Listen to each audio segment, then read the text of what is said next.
Welcome to Phil and Ted's Sexy Boomer Show. I'm Ted Bonnet, and I'm not Phil Proctor. No, neither am I. I'm MC Gainey. Hi! MC Gainey. Phil's out working today. He's making a living. That's disgusting. I know. That's elder abuse. He was so excited. Anyway, he sends his love. Well, I want to tell you that we've gone off the reservation today. We've gone wild. We don't have your average run-of-the-mill guests here. We reached way, way down. We came up with a true speaking man, the pride of Washington Heights, Ron Perlman. Ron, welcome in. Yes, you scraped the bottom of the barrel this time, son. Done pretty good. We're 5 seconds in. He hadn't said anything wrong yet. All right, here we go. Hey, Ron, thanks so much for coming to the show. You say that now. In case you don't recognize that iconic voice, Ron is somebody you've seen on TV and film and stage. Classically trained actor, by the way. It says that in my resume. It is. I got this off of IMDb. Yeah, so I got it off of Chat GPT or whatever. It also says he does dialects and fencing and horseback. Although we did do a Western one time. We did that Magnificent Seven, right? That's right. That's right. I'm sure you know him from Sons of Anarchy. You played the boss. If you got cable. If you got, and my personal favorite, Hellboy, the movie. I loved Hellboy. And my personal favorite, Happy Texas. That's right. That's where we met, MC. Oh, that's where you guys met? Magnificent Seven was before that. I was at Sundance with you to see that. You were. Anyway, it's really great to have you. And it's really good to be had. And we're going to talk about your illustrious career, of course, and then the rest of it. And the rest of it, which is about... It won't take long to talk about the illustrious part. In fact, I think we're through. We have covered that pretty well, haven't we? Yeah, we covered it.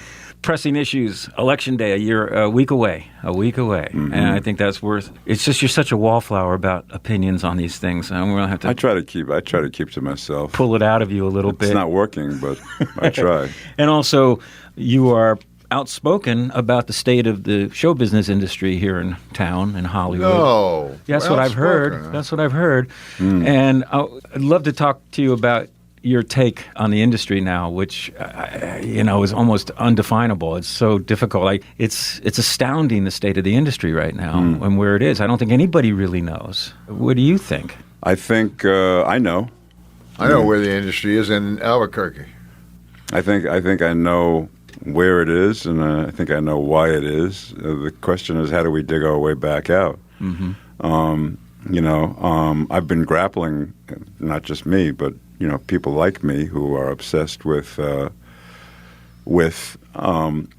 participation in this venerable old art form, cinema, television, anything that's camera-oriented, narrative. Obsessed with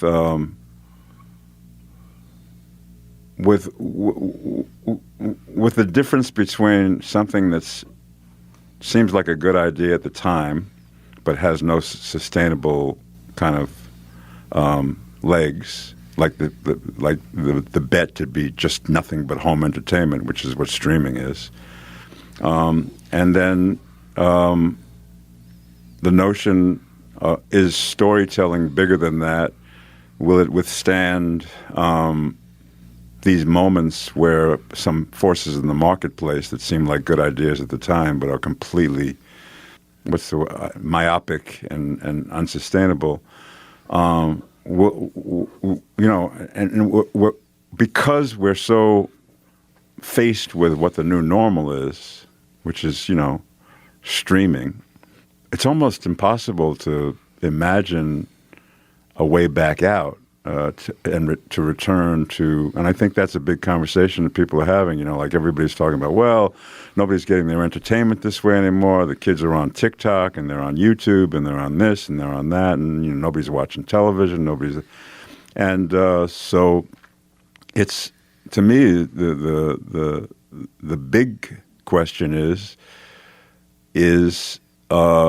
what is it you're going to bet on? I'm betting on the fact that it wasn't a fluke how important cinema was over the last 100 years to audiences around the world. Double that.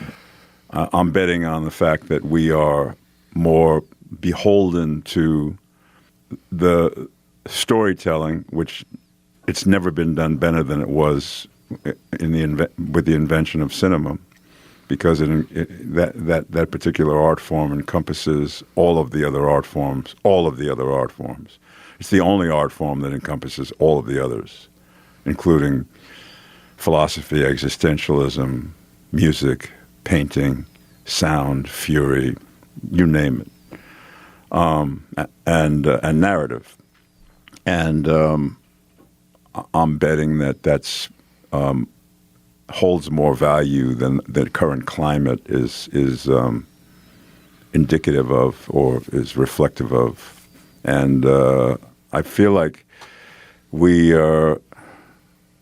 If you sink this low, and you ask anybody in the business, like what their last couple of years have felt like and looked like, and you have major filmmakers and actors and designers who are Uber drivers now or working at Burger King. When you sink this low, the real smart money sees nothing but an opportunity to okay, it can't get any worse than this, but this is an opportunity to correct all that and to make it better. So that's desperation breeds opportunity. Yeah, and never let a crisis go on. What do you call it? What's the phrase? Never let a good crisis go on to waste. Yeah, go to waste. Yeah. So I'm betting on the art form. I'm betting on the magnanimous scope of talent that is born every single day. That is meant towards to leave behind classics, and I'm betting on against a system that has taken all of the glamour and the grandeur and the pageantry and the magic and the beauty out of all of that. Governor Newsom this week proposed to more than double the tax credit to compete with the other states, and it's still less than what Georgia is offering, and yet we have the fourth largest economy here. I mean, you would think that California would go full tilt. Well, there was a thing on Deadline last week that in the third quarter this year, there were fewer hours of production in Los Angeles than there was in the third quarter of the year before. Third quarter of the year before, we were on strike. That's astounding. That's scary. And New York is coming back strong, and then you've got the foreign money, and people are going overseas. I mean, this is not terribly new, but it's so much more profound now, where California people are, like you say, driving Ubers, and because the industry, the foundation of the industry is not there anymore. But that happened in 2009 with the digital revolution. As I told you, I did the radio campaign for Hellboy back in, 2004 or what? That movie's been around that long, huh? Yeah. Thank you. You're the reason why we just made it into the black. Oh, thank you. You're welcome. We shared drinks, at the Academy Awards once. Did we? Yeah, the year that Lord of the Rings swept. I went with Edie McClurg. And love her. I came in through the red carpet. It was such a trip. And then as soon as we got in there, I realized, okay, now I'm just another industry trade show. And so I went to the bar to drink as much free champagne as I could. Which is where you found me, because I had the exact same experience. Pretty boring. You had that look on your face. I didn't want to bother you, but because we were both drinking as much as we could. Look. I had to go up to the Alps. The party's 300 feet below me, and it was still pretty dull down there. Really? It looked like that was at least the fun place to be. Yeah, no, there was it was the land of very famous faces. I like the way we're segueing from the horrors of the industry and the possible future and extermination of any group of people who would sit together in the dark in a large group and listen to movies and watch movies.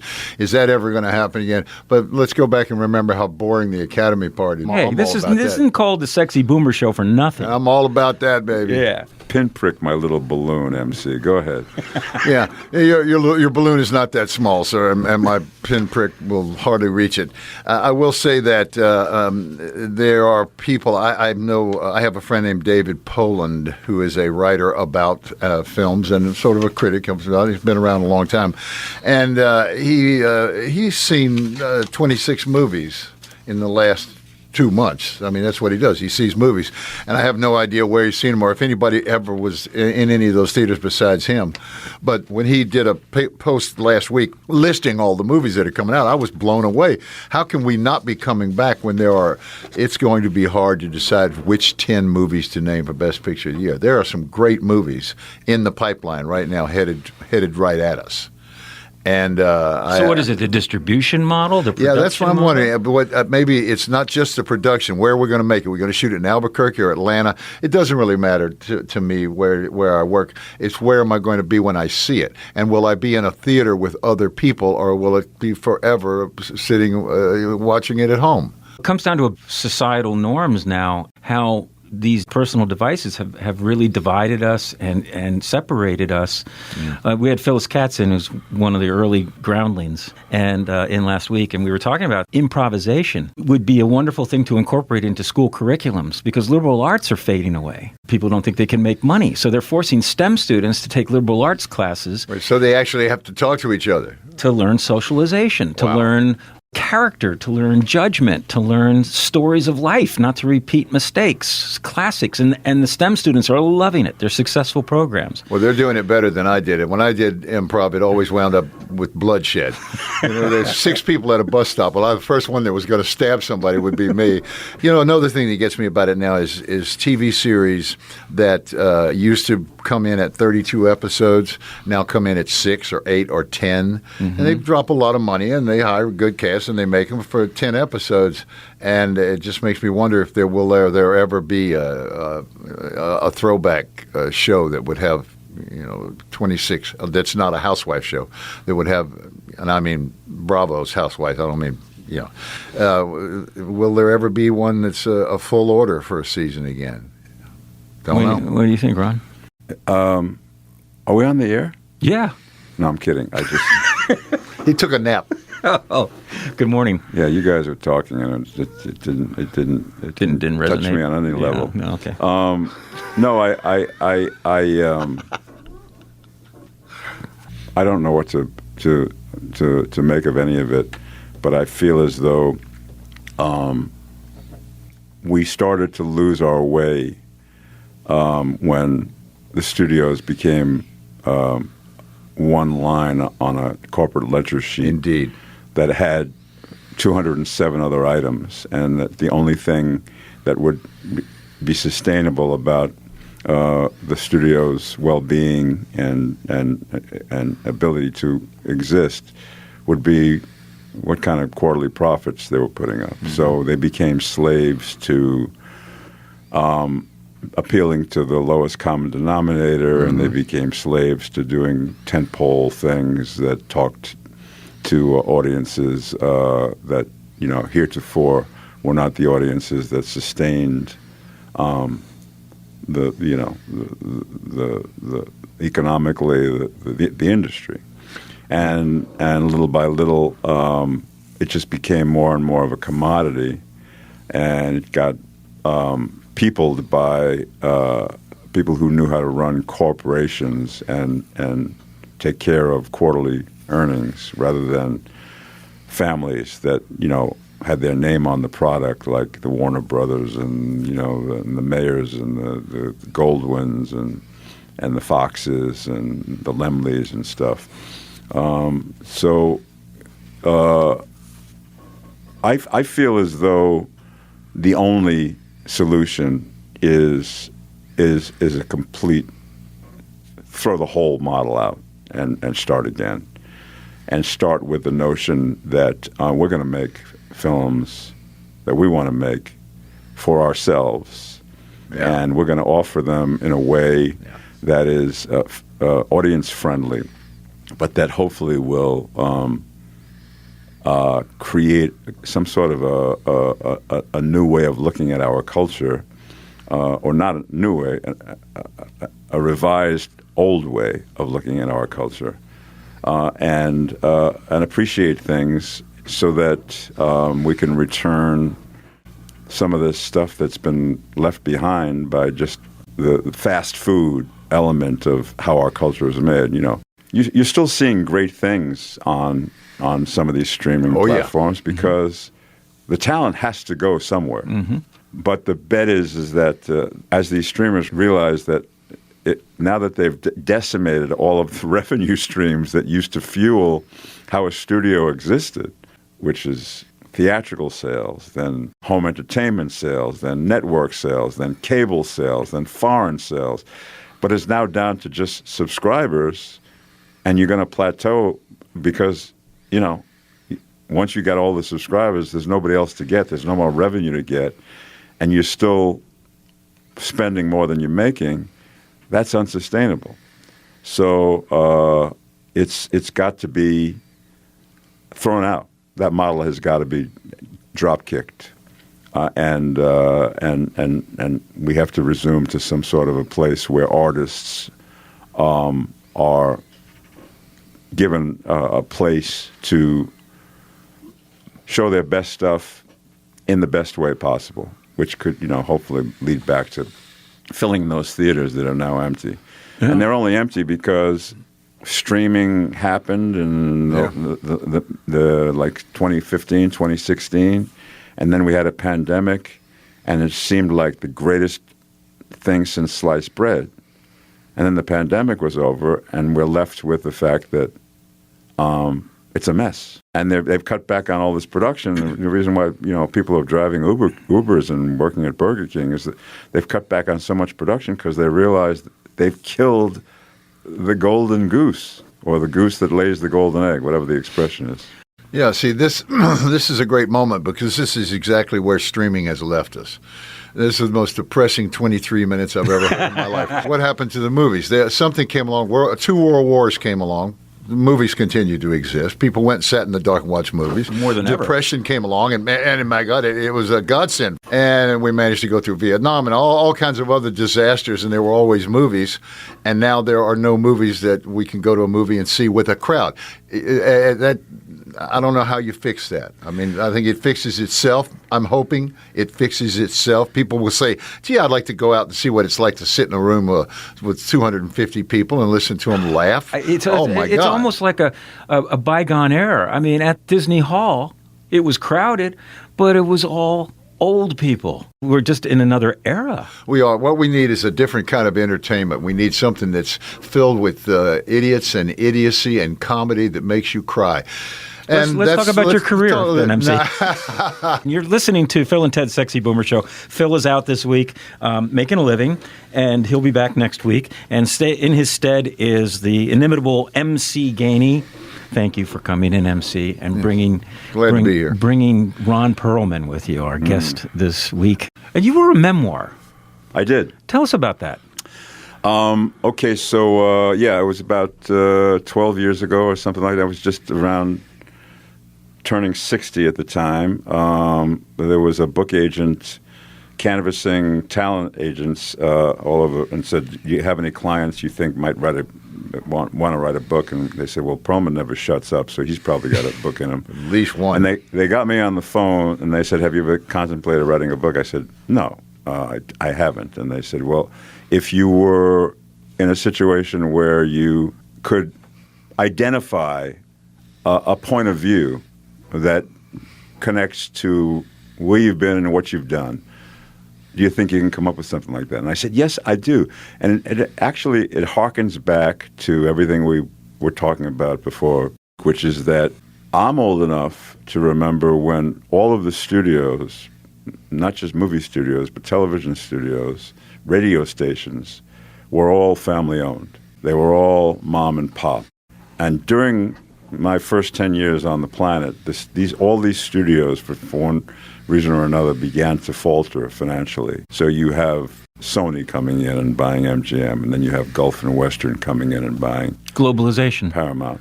But corporatization. More to the point. And these corporations saw assets there that they were good for their brand, perhaps going to generate some sold their electronics, pretty hefty, sell their electronics, and then generate some profit and be a propaganda machine, etc. All of the things that a corporation sees when they co-opt. But the point is that the tenor of when you're talking about something that's representing a cultural aspect of our lives, like storytelling, and then you take away the human aspect of the family-run thing, and you corporatize that so that it becomes nothing but a bunch of ledger sheets and quarterly profits and et cetera, et cetera, et cetera. You are asking the culture to do less and less what it's really good at, and more what it's going to be good for the corporate bottom line. Mm-hmm. And so that was going to be the point of view of my memoir.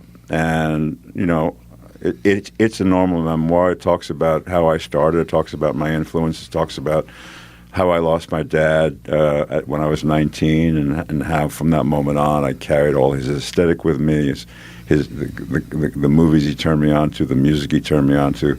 These things mean more to me now than they ever have before. I think I'm one of many people in the world that basically carry their parents around with them in that way, especially if their parents had as much of a cultural influence on them as mine did. You grew up in New York City's Washington Heights. Grew up in New York City, Washington Heights, lower middle class, Jewish family. My dad was a laborer till in his mid-40s, and then he became a teacher, and then as soon as he found his real calling, which is teaching, he passed away at 49. So that was that was the memoir. But the memoir was basically intended to be a letter to my kids, who right at that moment were all coming out of art school. Mm-hmm. Some of them were actors, some of them were writers, some of them were painters, some of them were dancers, but they all were coming out into the world, into a brave new world. Education is this very safe little laboratory that you can spread your wings in and find, your identity in, all these wonderful, beautiful things. Then you come out into the world, into a place where, it's stand and deliver, and you got to make enough money to pay the bills, and you got to, and that's a whole other thing. So maybe writing a memoir chronicling all of the slings and arrows maybe creates a bit of a shortcut or a path that somebody can look at and go, this is not meant to be easy. And it was it never whitewashed how those moments, that literally almost kills one. So yeah. What's the name of your memoir? It's called Easy Street the Hard Way. By Ron Perlman. By Ron Perlman. Did you always want to be an actor? Did you know that? The minute I first acted in a high school play, I knew that I had found an environment that supported all of these things that nothing else heretofore were going to jibe with. I started rehearsing a play in high school, and I realized I am not the most neurotic person in this group. And that's when I realized I'd found my community.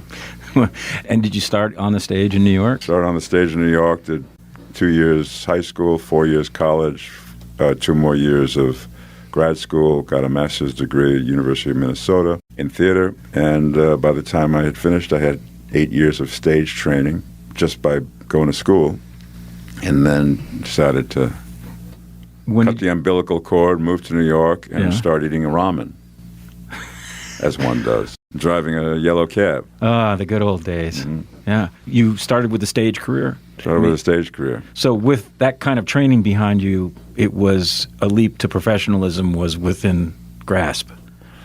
You would think, but no, it was so I graduated from school, came back to New York in 1973, and didn't get my first real commercial job until 1980. So that's 7 years of doing pretty much community theater, off Broadway, off Broadway. Off Broadway, you get a paycheck. Off Broadway, you get, car fare. Not even. a handful of gimme and a mouthful of much obliged. Get paid in compliments. Mm-hmm. How did you get out to Hollywood? I think it was American Airlines. We had our first kid in 1984, and I realized ramen might have been good for me and the old lady, but the kid was going to have to, So you were starving married actor. Yeah. And this is when I realized that New York was not going to be, it was incredibly exciting artistically. Yeah. The people who were still alive writing plays, Edward Albee was still alive, Harold Pinter was still alive, Samuel Beckett was still alive. And so you were part of a very vibrant, but you couldn't make a living. Mm-hmm. And I was what they call not Procter and Gamble. So I couldn't even do soap operas, which is the only way a New York actor can make a living. Or if you get a guest star on, one of the two shows that was shooting either Law and Order or whatever the hell it was. And there was a kind of an interesting film scene then. I mean, feature film business. Yeah, the New York. But they didn't want any part of me. So I came to L.A. in the end of '84. And began to do little, guest spots on The Fall Guy and stuff like that. And one thing led to another, and then, What was your first break? Well, there were all these fits and starts with me. My first break was long before that. Was a movie called Quest for Fire. Oh, I love Quest for Fire. And then that led to 3 years of nothingness. Mm-hmm. And then that same director hired me for another movie called Name of the Rose. Mm-hmm. And Name of the Rose kind of segued into this this show was casting called Beauty and the Beast for CBS. And Name of the Rose was out in the theaters, and they knew that they needed an actor who didn't mind wearing 4 hours worth of prosthetic makeup and stuff. So I was on a very short list of people who were being considered for that. So I would say that me getting the role of the Beauty in Beauty and the Beast was probably my first commercial sort of tap on the shoulder saying, okay, this is as mainstream as it's going to get. CBS, primetime, Friday nights, 8 o'clock. That must have been sweet. It was. Yeah. 2.5 years of sweetness. And then 3 years of nothing. Yeah. So, like I say, fits and starts, and pretty much every one of these fits became desperate. Became like, holy shit, I got to sell. Oh, sorry, I'm not allowed to curse. Holy cow, I got to sell my house. I got to take my kids out of school. I got to, Yeah. And then suddenly something would swoop down. I was always saved right before I crashed and burned. I bet you that's more common than people might think. Well, I think it is, but I also think that I don't want to paint the wrong kind of picture. I am as fortunate and as lucky and as grateful, and have had a career incredibly way beyond my dreams, and I'm a big dreamer. Mm-hmm. So I'm not complaining, but I am saying that there was enough time to be tested, and and to gain the character that only comes from abject failure and abject terror and abject inability to maybe, keep your head above water. So it was a great combination of phenomenal opportunities mixed with huge periods of non-activity, which created all of this kind of like tough outer layer of like, okay. And the other thing that does, you said, did I always know I wanted to be an actor? Well, those kind of tests will, so many of my friends didn't pass those tests, and they walked away from the business. And it's heartbreaking when you watch a friend who's talented, maybe way more talented than you are, but just didn't get the breaks and couldn't sustain his way through. And the hustle, the determination. These moments. Yeah, So, I mean, to keep at it when things are down, that's a whole nother trick bag of talent to do. But I think the line in the memoir, to put a nice little ribbon on this, is that I never learned anything when I was succeeding. All of the growth I had, all of the learning I made, all of the character, if there's any at all, was when things were always just going wrong. And nothing. The universe wasn't providing me anything. It had to come from some sort of a faith and a belief when there was no reason to have any. Sons of Anarchy. I mean, it seems like that role was made for you, and the gravitas that you brought to that show. There was no question of the authenticity of your character. Thank you. I mean, really, it was great. I was terrified of that role. Were you? Yeah, and it's like I had all these parts where I had 4 hours worth of makeup, Beauty and the Beast and Name of the Rose and Quest for Fire. But those were characters that I understood and that were very much like my wiring, they're kind of like, underachiever, fun guys, just Clay Morrow on Sons of Anarchy had a ruthlessness that I didn't understand, and I didn't think I was going to ever be able to create a relationship with where I was going to be able to be effective. And I really was terrified of playing that role. But it was one of those things where you just have a talk with yourself. Are you an actor, or are you a coward? Are you because if you're a real actor, you're going to have to make friends with being uncomfortable, and with not knowing whether you're going to succeed or not, and be willing to crash and burn. And you're not hiding behind a mask, literally. It's you. Yeah, exactly. That was a really classic ensemble cast. All the characters were compelling and interesting. Thank you. Was it like that for you as colleagues? Did you have a good time on it? Oh my God, yeah! I used to get speeding tickets going to work on that show. I couldn't wait to be with those guys. Uh-huh. None of us speak to each other anymore. No, I'm kidding. We're still going strong, but yeah, it was. Did you ride a motorcycle before that series? No.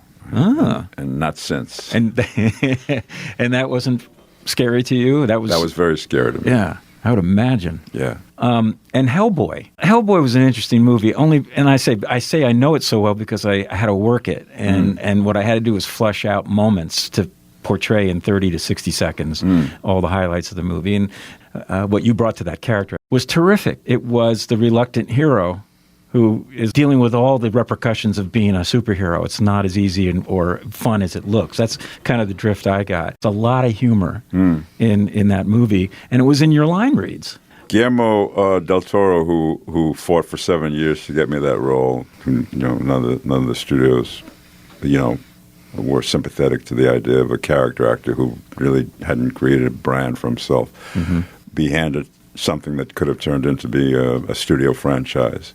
But the comic book, Hellboy, only spoke in one-word sentences. So in order to flesh out the personality that one needed to have in a filmic portrayal, Guillermo chose me as the model, meaning he made him into an underachieving slob who basically never wanted to do anything but watch Marx Brothers movies and Three Stooges and eat pizza and stay at home and play with his cats. But he happened to be a superhero. So he reluctantly just went out and saved the world. Didn't want to, couldn't wait to get back to the Marx Brothers. The funniest line I still remember all these years later was some villain says to you, you're going to pay with your life. And you just said, take a check. I love that line. Gave us a lot of mileage in the campaign, which, again, now going back to the business, is like, that doesn't even happen anymore. That collective marketing, the collective, getting excitement, getting people to go to the theaters for an event-oriented picture.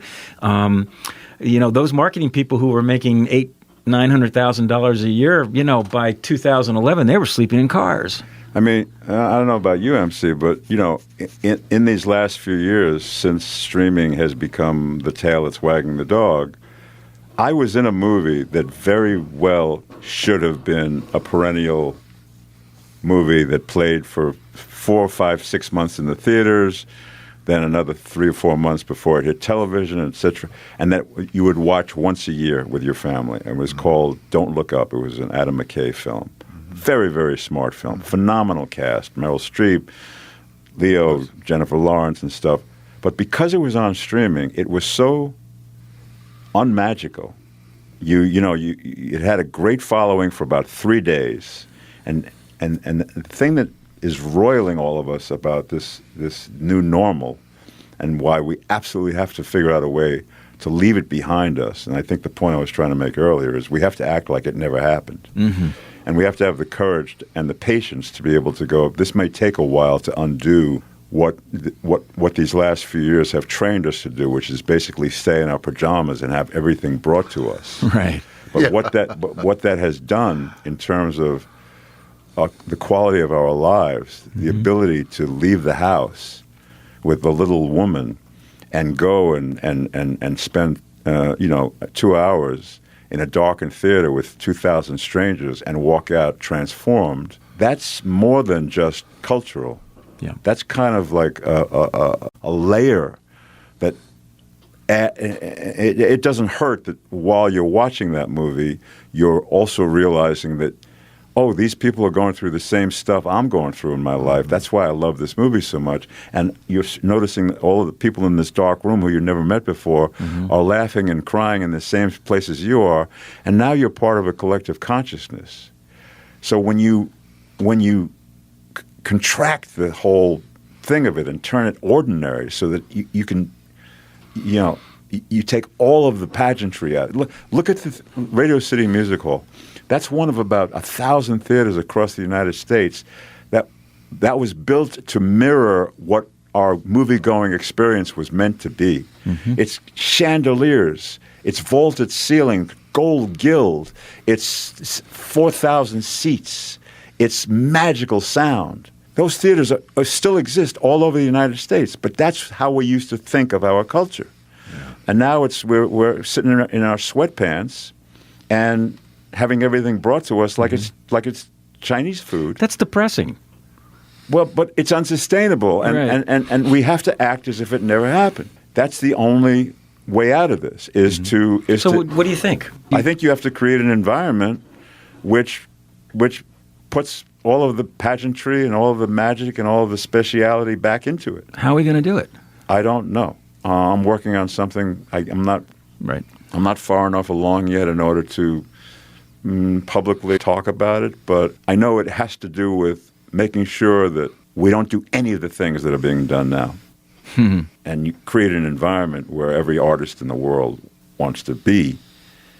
And all of a sudden, you're going to have followers. You're going to have an audience. And the audience may start small, but it's going to grow, and it's going to grow, and it's going to grow, and it's going to, and then we can maybe start having conversations about returning the pageantry, returning the theatrical experience, returning, the glory and the ritualistic beauty of leaving your house, putting on nice clothes, going to get dinner, and then watching something that blows your mind.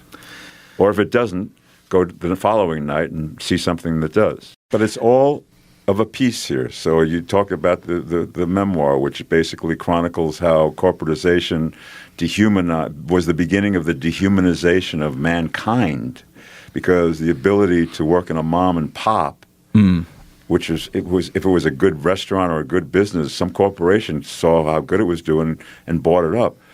You used to be able to, just have a high school education and then live the American dream, which is to raise children, retire with dignity.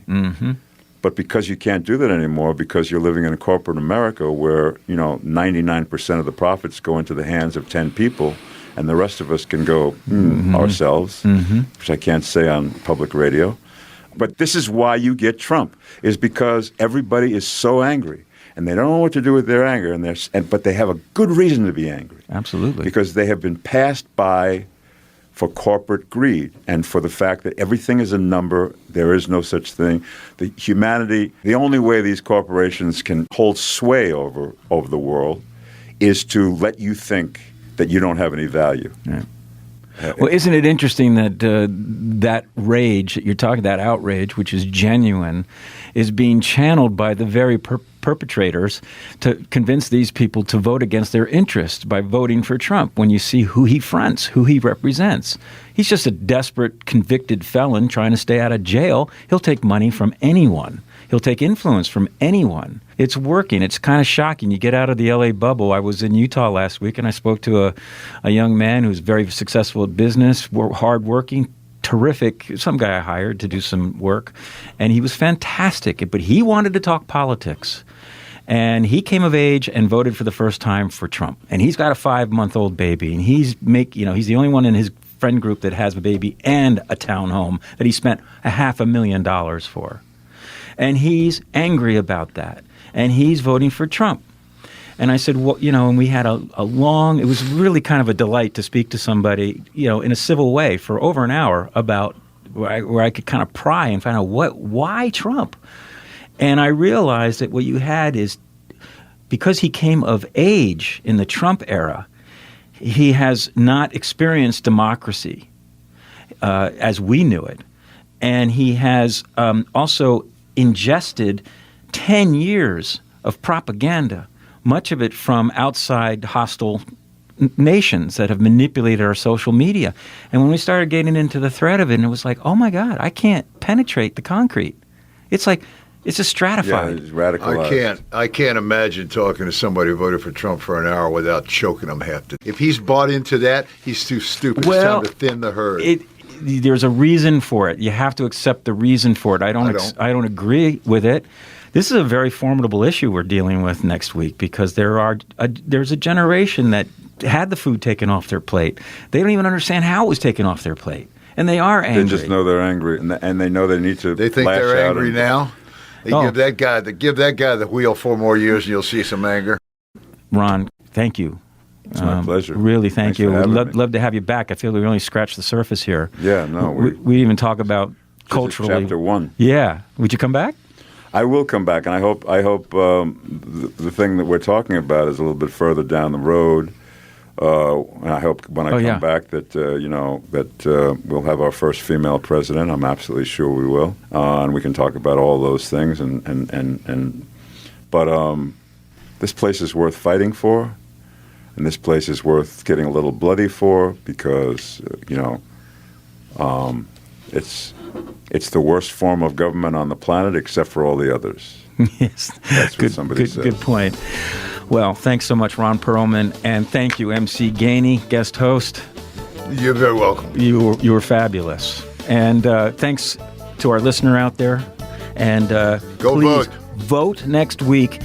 Democracy is really on the line. No kidding. Because I know if you could listen to an hour of this, I know who you're voting for. So I say go vote. All right. And you can also catch back shows at sexyboomershow.com. I'm Ted Bonnet. My compadre Phil Proctor will be back next week, and we'll see you then. Vote. God save America. Yeah, I'm right.